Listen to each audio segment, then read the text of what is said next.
तो सबसे पहले हम लोग चलते हैं 15वीं-16वीं शताब्दी में। 15वीं-16वीं ऐसा था, उस समय भारत की स्थिति कैसी थी और क्या ऐसी घटना हुई कि सब लोग भारत, क्या ऐसा लालच था कि सब भारत की ओर भागने लगे व्यापार करने के लिए, उस पर हम लोग चर्चा देखते हैं कि उस समय भारत की या विश्व की कंडीशन क्या थी। हम बात कर रहे हैं 15वीं और 16वीं शताब्दी की, मतलब इस समय कौन सी शताब्दी चल रही है? 20वीं चल रही ना, उस समय 16वीं शताब्दी। तो आज से 400 साल पीछे, कितना साल पीछे? 400 साल, लगभग 400 साल पीछे चलते हम लोग। तो 400 साल घड़ी थी नहीं, मोबाइल था नहीं, कार थी नहीं, रेलगाड़ी नहीं, जहाज था क्या? बैलगाड़ी, घोड़ा गाड़ी, ऊंट गाड़ी और छोटी मोटी नाव, और वो नाव जो चप्पू से चलाई जाती थी। चप्पू जानते हो, पानी में डाल के लकड़ी से चलाया जाता, वो था। तो हम लोगों को अगर कहीं से कहीं तक अपनी बात को पहुंचाना होता था तो या तो हम बैलगाड़ी पे बैठ के जाएं, या फिर घोड़े से जाएं, या फिर ऊंट से जाएं, तो समय लगता था बहुत ज़्यादा। तो उस समय की भारत की और उस समय के विश्व की बात कर रहे थे। तो बात उसी समय की थी और उस समय हम लोगों के देश को, और उससे भी पीछे चलते जाते थोड़ा सा, और 1000 साल पीछे चलते हैं। 16वीं शताब्दी की बात न करें और 1000 साल पीछे चलते हैं। उस समय कहा जाता था सोने की चिड़िया। क्या कहा जाता था? सोने की चिड़िया। अब सोने की चिड़िया का मतलब ये नहीं था कि भारत में सोना निकलता था, नहीं, सोना नहीं निकलता था। कह देते हम लोग, जैसे कोई व्यक्ति को हम लोग कह देते हैं वो हीरा आदमी है, कहते हैं ना हम लोग, तो हीरा का आदमी क्या, उसको हीरा टपक रहे हैं कि हीरा का बना हुआ है। हीरा का मतलब क्या है? वो अच्छा आदमी है। तो ऐसे ही उस समय जब कहा जाता था कि भारत सोने की चिड़िया था, इस समय उसका मतलब था कि भारत में व्यापार के नए नए क्षेत्र खुले हुए थे, लोग धन धान्य से भरपूर थे, लोगों के पास पैसा था, गरीब नहीं थे, लोग अच्छी तरह जीवन यापन कर रहे थे। इस वजह से भारत को क्या कहा जाता था? सोने की चिड़िया, सोने की चिड़िया कहा जाता था। अब उस समय ऐसा था क्या भारत में कि सब लोग व्यापार करने पर लगे हुए थे कि भारत से कैसे भी व्यापार हो जाए, भारत से कैसे भी व्यापार हो जाए। अच्छा, हम लोग जानते हैं जो हम लोगों को, आदमियों को रोज की चीजें हैं, उनकी क्या जरूरत पड़ती है? 3 चीजें हैं जो हम लोगों को मूलभूत आवश्यकताएं हैं। कौन कौन सी? रोटी, कपड़ा, मकान। और भारत में इन तीनों चीजों की कमी नहीं थी, इस वजह से भारत को सोने की चिड़िया कहा जाता था। रोटी का मतलब भरपूर धन धान्य था, उपजाऊ जमीन थी भारत की, है ना। अभी देखते हैं हम लोग, गेहूं है, गन्ना है, चावल है, कुछ भी हो, धान है, दालें, सब होता है ना। ये बात हुई रोटी की। कपड़ा, यहाँ पर सूत होती है, सूती कपड़ा बहुत पहले से फेमस है, तो कपड़ा भी हो गया। मकान बनाने की बहुत जगह है, यहाँ पर जो भूकंप आते नहीं हैं, भूकंप आते हैं? नहीं आते। बाढ़ ज़्यादा नहीं आती है, कुछ हिस्सों में आती है, तो यहाँ पर कपड़ा भी है, रोटी भी है, मकान भी है। और जहाँ पर ये तीनों चीज़ें होती है उसको कहते हैं हम लोग धनी व्यक्ति। क्या कहते हैं? धनी व्यक्ति। तो इसी वजह से हम लोग भारत को क्या कहते थे? सोने की चिड़िया। अब बात करते हैं यूरोपीय कंट्रियों की, भारत के अलावा। अब भारत का जो भारतीय महाद्वीप है, इसके अंतर्गत ये सभी कंट्री आती थी, और भारत महाद्वीप के अलावा जो ये देश है यूरोप के, आपके हो गए Portugal, France, Britain, Sweden, Italy, Germany, तुर्क, ये देश क्या थे कि ये यहाँ के लोग थे ज़्यादा से ज़्यादा जीवन यापन मांस पर व्यतीत करते थे, क्योंकि इनके आसपास क्या था? समुद्र था। हर एक कंट्री के पास समुद्र है। आप ध्यान से देखिए यूरोप का नक्शा, उसमें हर एक कंट्री के पास छोटा ना छोटा समुद्र का हिस्सा है। जब समुद्र होगा तो क्या होगा? Sea food. कौन सा food? Sea food. Sea food क्या होता है? सी माना होता है समुद्र, फूड माने भोजन, समुद्र का भोजन क्या होगा? मछली है, झींगा है, सील है, ये सब क्या करते थे? मार लोग खाते थे। अच्छा, कभी कभी ये हो जाता था कि वहाँ ठंड ज़्यादा पड़ती थी, तो क्या हो जाता था कि भोजन को कई दिन तक खाना पड़ता था। कई दिन तक खाना खाने के लिए क्या करता? भोजन को सुरक्षित करना पड़ता था। सुरक्षित रखने के लिए जरूरत पड़ती है मसालों की। किसकी जरूरत पड़ती है? मसालों की। और भारत में ही मसाले उस समय उत्पादित किए जाते थे।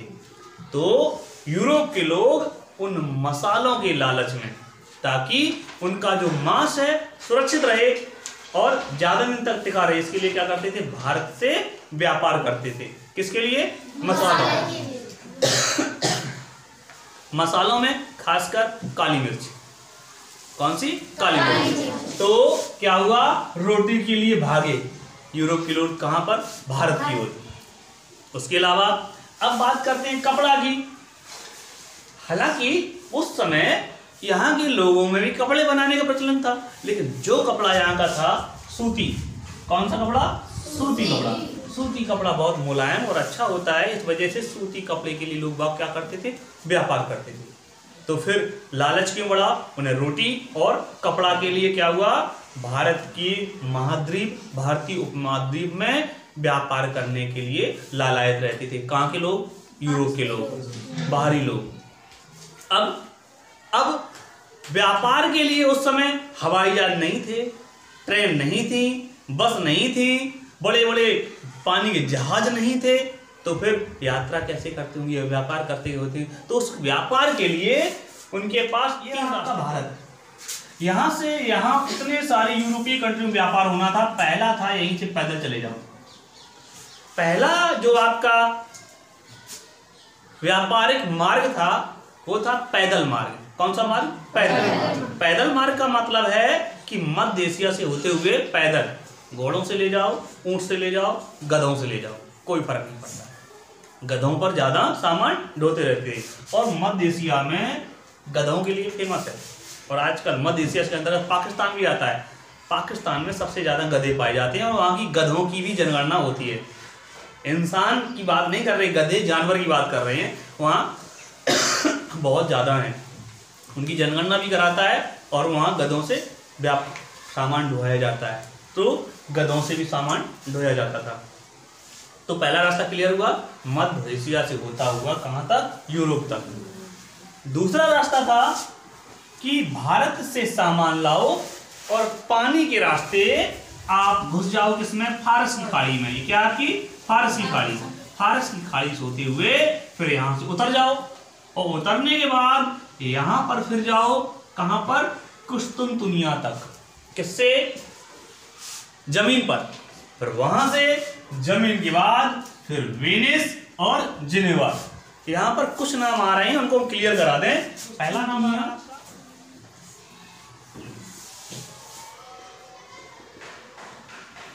वेनिस, फिर आ रहा है जिनेवा, फिर आ रहा है अलेक्जेंडरिया।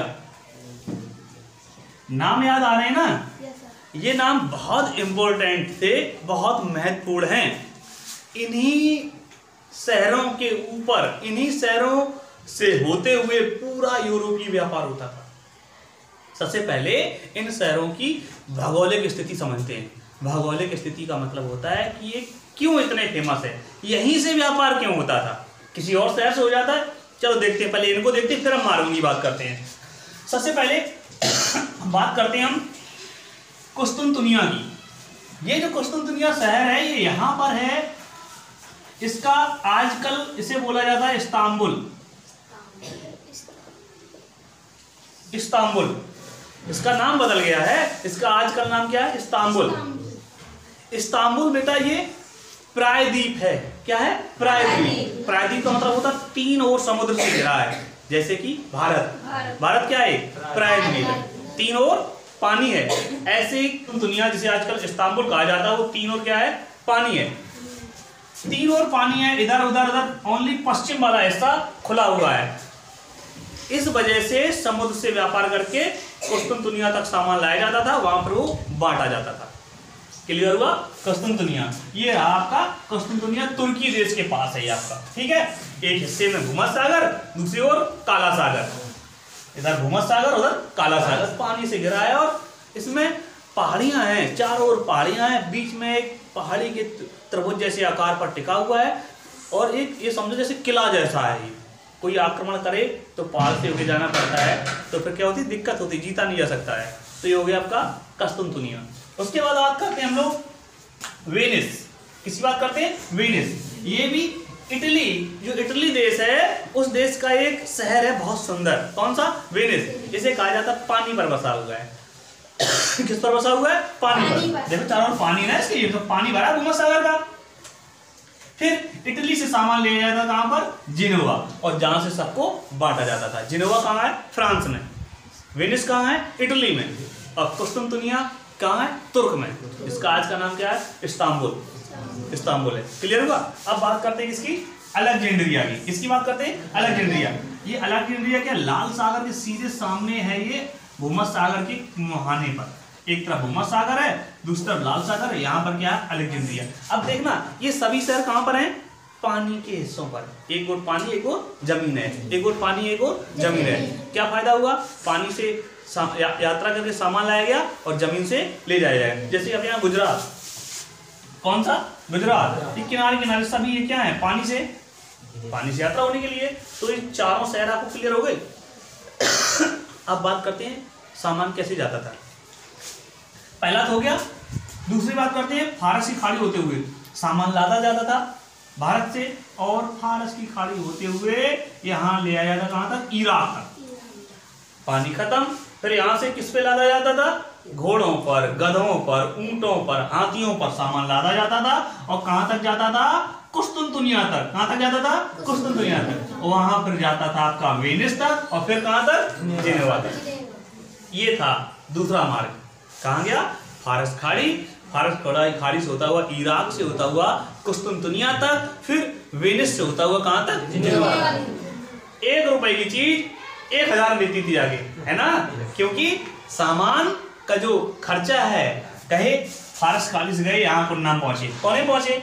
भाई चोर डकैत मिले कि भैया हमें टैक्स दो। राजा महाराजा चलते थे तो उन्हें भी टैक्स दिया। उसके बाद पहुंचे कहाँ? कुस्तुनिया तक, वहां भी टैक्स लगा। उसके बाद कहाँ पहुंचे? वेनिस तक, वहां भी टैक्स दिया। उसके बाद कहाँ पहुंचे? जिनेवा तक, वहां भी टैक्स दिया। टैक्स देने के बाद फिर देखा मेरा खर्च कितना आया, रास्ते में खर्च कितना, वो भी निकालेंगे हम लोग।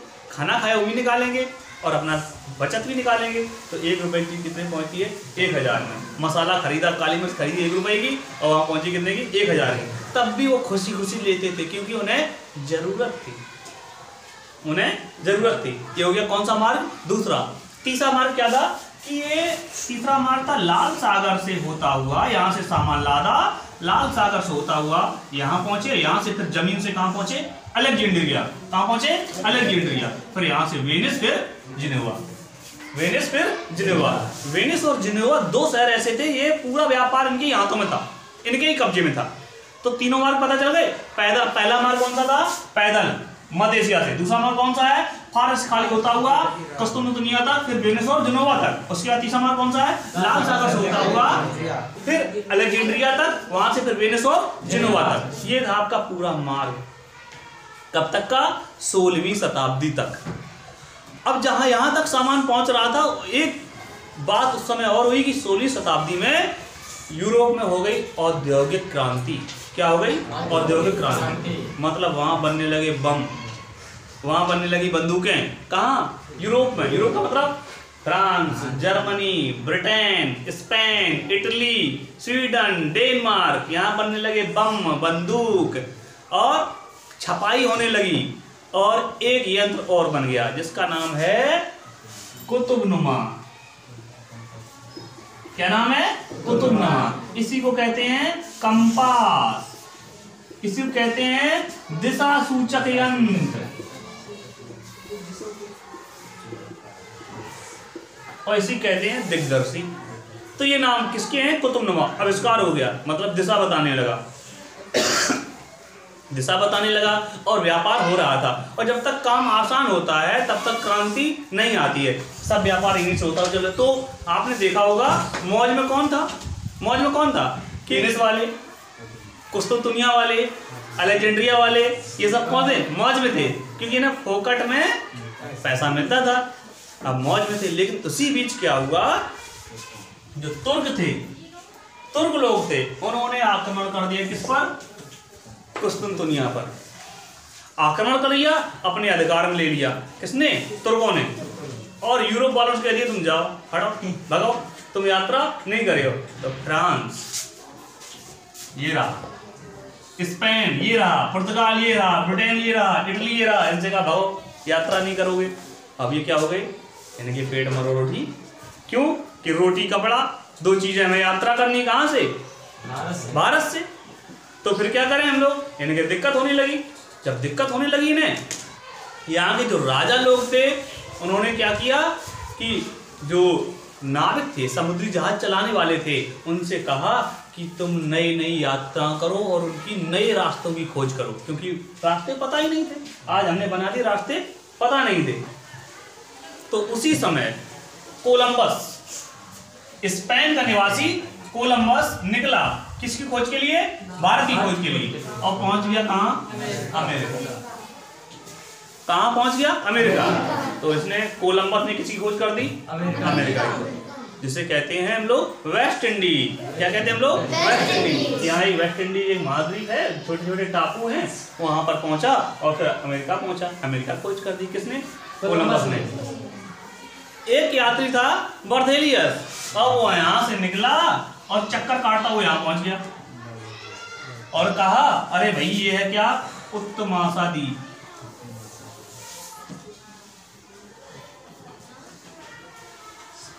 उत्तमाशा द्वीप कह दिया, लेकिन भारत नहीं पहुंची, भारत नहीं पहुंची। अब एक पुर्तगाल यात्री था जिसका नाम था वास्को डी गामा। कौन था नाम, Vasco D gamma. Vasco D gamma निकला पुर्तगाल से और इसी रास्ते से होता हुआ और चक्कर काटता हुआ इसके, और पहुंच गया क्या, भारत के कालीकट पर। कहाँ पहुंच गया, भारत के कालीकट पर। कौन था पुर्तगाली। तो इन नए रास्ते खोज कर दी। अब तुम लोग एक बात नहीं पूछे कि सर जी तुर्कों ने कुस्तुनतुनिया पर आक्रमण कर लिया तो ये रास्ता बंद हो गए मान लो, लेकिन ये रास्ता तो खुला था, लाल सागर से होते हुआ इटली जिन्हें हुआ था, ये तो खुला था, क्यों न चक्कर मारा, यहाँ से खोज कर लेते। मैंने बताया था कि बेटा लाल सागर में रहता था धुंध कोहरा, तो यहाँ पर जहाज लूट लिए जाते थे, ये असुरक्षित था, सुरक्षित नहीं था, ज्यादा टैक्स देना पड़ता था, इस वजह से ये रास्ते से आ नहीं पड़ते थे। इस वजह से उन्होंने नए रास्ते खोज करी और फिर वास्को डी गामा की खोज कर दी भारत की। और क्यों करी, क्योंकि सूती कपड़ा के लिए और मसाला के लिए, व्यापार के लिए खोज करी। इस प्रकार से पूरा हो गया आपका। जो यूरोपीय लोग थे भारत में आ गए। तो सबसे पहले कौन से लोग भारत में आए, पुर्तगाली। 1498 में आए पुर्तगाली वास्को डी गामा भारत के कालीकट बंदरगाह का पहुंच गए और फिर व्यापार शुरू हो गया। कौन से मार्ग से, नए मार्ग से। अब जब कालीकट पहुंचा तो जाहिर सी बात इसके बाद जहाज होगा पानी वाला जहाज से आया था और उन्होंने पुर्तगालियों ने क्या पूरा दबदबा बना लिया कि यहाँ से जाओगे मेरे बिना नहीं जाओगे, मुझसे बिना पूछे नहीं करोगे। मतलब कह दिया ये रास्ता मेरा है नहीं। मान लो गली हो, कोई लंबरदार है, आदमी निकल रहा कमजोर, एक गधे यहाँ क्यों जा रहे हो, हमसे पूछ के जाओ। तो यही हुआ किसका, पुर्तगालियों ने पूरा अधिकार कर लिया और अपने आप को कहने लगे हम समुद्र के स्वामी हैं। क्या कहने लगे, समुद्र के स्वामी। और जाहिर सी बात उनके पास अच्छे अच्छे जहाज थे, तोपें थी, बारूद थे, नाविक थे, अच्छे नाविक थे और लड़ने वाले लोग थे,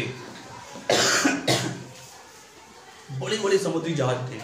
इस वजह से क्या हुआ, उनके पास क्षमता थी और पूरे मुहाने व्यापार में अपना कब्जा कर लिया।